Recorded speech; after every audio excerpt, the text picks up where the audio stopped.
Hello mga kabibig! Welcome back sa ating bagong YouTube channel. Ito ang pinakamaingay nga YouTuber sa balat ng YouTube. Ako si Kabibig, maglebak-lebak na down with evidence. Nako, nag-walk out nga ba si VP Sara? Hindi ba nakayanan ni VP Sara ang mga sinasabi ng mga kongresista, presentation? Nag-walk out nga ba sa House panel? Nako, sabi ng ilang netizen, palpak ang plano ng mga kongresista na pahiyain si VP Sara. Hindi epektibo ang script. Sabi ng mga ilang netizen, nabasa ko ba sa mga komento nila, parang, wow, iba si VP Sara ha. Hindi nag-oath si VP Sara. Take an oath, hindi ginawa ni VP Sara. At question iyon ni VP Sara. Pero kabibiga, on my understanding, ang galing ni VP Sara. Hindi siya nag-take an oath kasi later on, umalis siya. Nag-ask siya ng permission sa chairman na aalis siya. And pinagbigyan naman siya. Di ba mga kabibig? Palpak ang kanilang script. Oy, ang talino ni VP Sara. So ito kabibig, oy, lawyer siya. Alam niya ang kanyang rights. Di ba mga kabibig? At dito makikita natin ba na hindi pala solido ang kanilang tawag dito, ang rules and regulations ng Congress. So ito kabibig ha, ito yung nangyari kanina kabibig. Panoorin natin kung ano ang nangyari. Okay, ito kabibig, manood tayo. Okay, let's begin watching this one. Nako, grabe. Marami ang pumalakpak ng pag-alis ni VP Sara. Kasi alam na mga netizen na, nako, ito na naman tayo. Invited. Kindly Ito stand na. up and raise your right hand, please. Representatives and resource persons from the Office of the Vice President, COA, and DBM po. Thank you, ma'am. Mr. Chair, Ito na. Yes, the Honorable yes, Vice when you President. sent a letter to the Office of the Vice President, you attached a copy of the rules Okay. in aid of legislation. Yes po. Yes, sir. Nakalagay po doon na witnesses lang po ang ino-oath. Sabi niyo po ngayon sa amin, resource persons kami. Ang ano po, considered as resource person po. Ang ano po. Kayo po. Kaya nga po. Yes po. Lahat po ino-oath po. Yes. Apo. Nakalagay po sa rules ninyo, witnesses. Nakalagay po dito ngayon sa table, resource persons. Lahat po considered as resource person and witness. Lahat po naman kayo, lahat resource person pa eh. Wala pa naman po tayong tinatawag na, lahat po considered as resource person pa lang po. Right. Opo. Ang nasa rules ninyo, witnesses lang po ang nag-o-oath. Oh. Wala po kayong rules sa resource persons. Oh. May butas sa rules. Galing ng VP. Nakita ang rules and regulations. Ma'am, ano lang po yun eh. Ano? Yung term lang po yun eh. Pero Oh, considered term lang as pala yun. resource person din po kayo eh. Yes, sir. Opo. Resource persons nga po Kayo, nakalagay witness dito. din po at saka resource person po. Hindi nyo po sinabi na witness ako. Sinabi nyo po dito ngayon, resource persons. Ang nakalagay po sa rules ninyo, witness. Hala. Comsec, ano po yung Nakita. pinadala po ninyo? Ni VP Sara. Yun pong rules in aid of legislation. Nako. May butas. Mr. Chair, point of order. Hala, si Gloria Macapagal-Arroyo. What is the point of order of the Honorable Because Congressman this issue about Macapagal? witness, resource person, etc., etc. Ma'am, ma'am, pakilakas lang po, hindi po marinig. Persons and accused has been taken up in previous legislative inquiries in aid of legislation. I want to quote a December 8, 2008 hearing in the Senate, where Senator Miriam Defensor Santiago had a similar, had an opinion on a similar situation, but she quoted a Supreme Court ruling. Oh. So,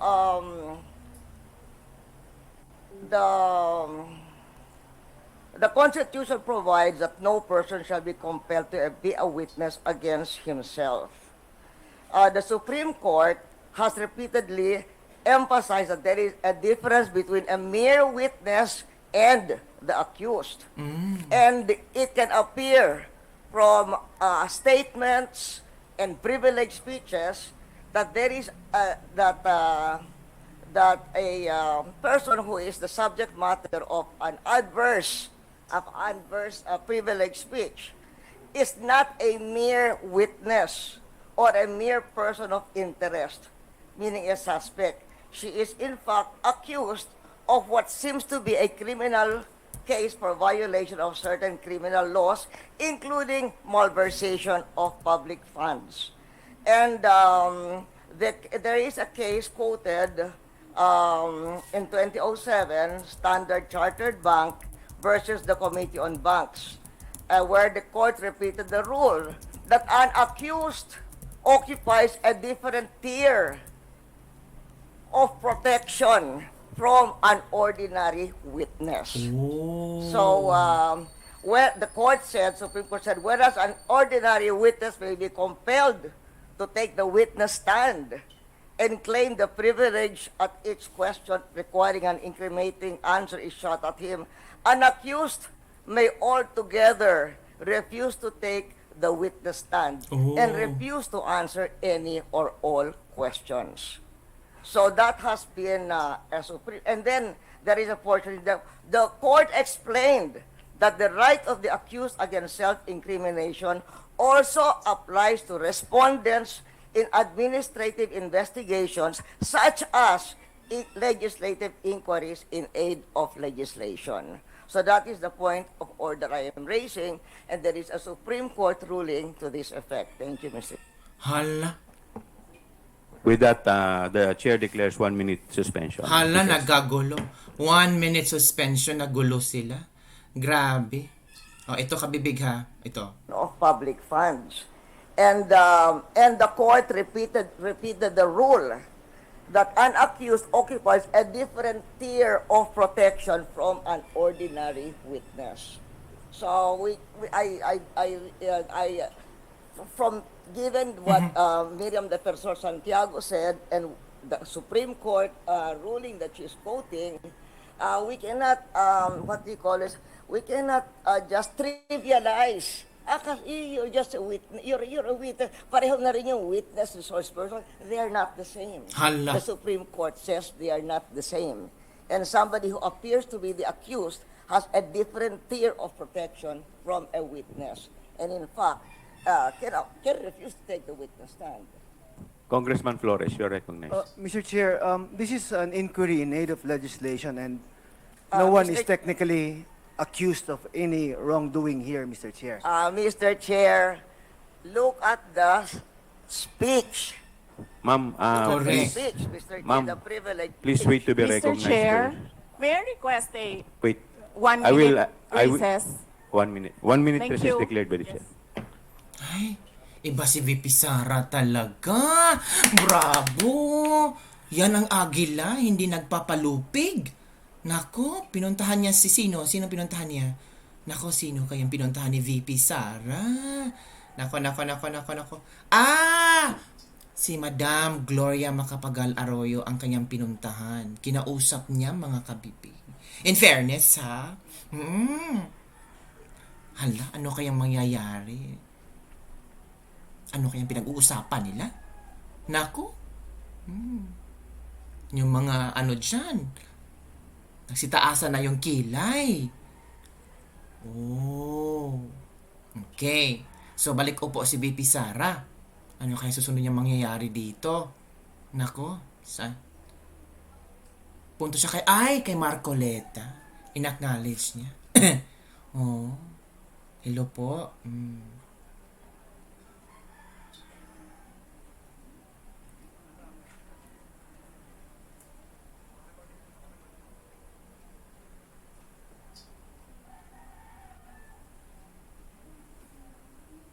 Hala, ano kaya mga pinagsasabi niyo? Hindi ko marunong anong tawag doon, lip reading. Hindi ko kaya yon mga kapipig.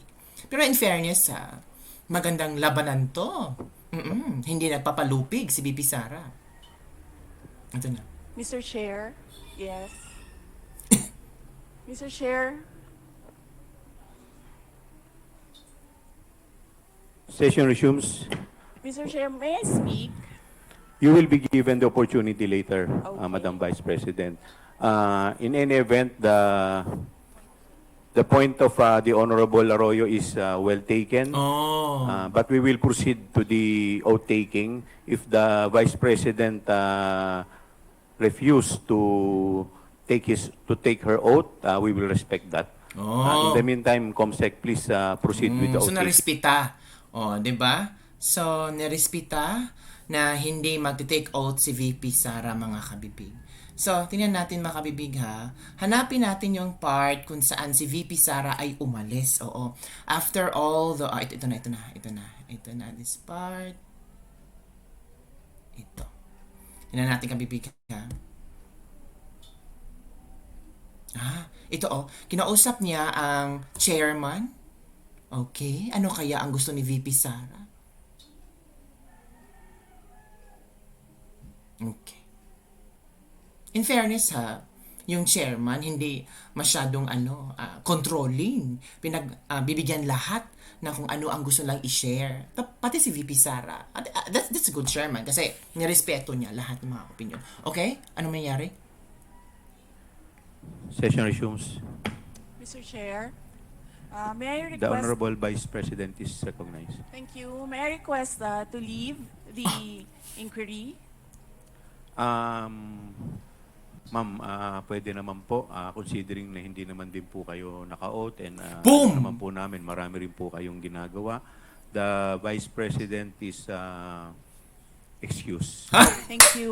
Thank you po. Galing ng plano. 1 minute suspensions declared by the Chair. Galing ng plano ng VP natin. Hindi siya nag-oath. Tapos, alam naman niya na tutugisin siya dyan. Alam naman niya maraming magtatanong sa kanya. So, hindi siya nag-oath kasi alam naman niya na ang witness lang mag-oath. Tapos yung resource person, wala naman sa regulations na mag-oath ang resource person. Tapos si Gloria Macapagal Arroyo, second demotion, inacknowledge naman ng chairperson. Tapos, di umalis siya. Galing! Tingnan nyo. Ganon katindi si VP Sara. Ganon ang nangyari. So, na-shock lahat. Diba? In fairness magaling magplano si VP. If this is well planned or plano ba ito, well, magaling. Diba? Ang galing. Nakitaan ni VP Sara ng butas. Nakitaan ni VP Sara ng butas ang regulations ng House panel. Resource person siya. Ang pinag-o-oath lang yung mga witnesses. May karapatan siyang umalis. Diba? Take note, Vice President siya. Sino naman mag-hold sa kanya is hindi naman siya nag-o-oath. Diba? And second demotion pa rin si Gloria Macapagal Arroyo. Diba? Accepted ito. Kaya hindi siya nag-oath si VP Sara. Ang galing! So, kabibig, ano ang iyong reaction tungkol dito? Naku, marami na naman magagalit dito kay VP Sara. Sabihin naman lang, bratinela talaga yan. Walang respeto. Naku, mga kabay. Don't forget to like, subscribe, and share this video for more information and more reaction videos. Bye everyone. See you next time.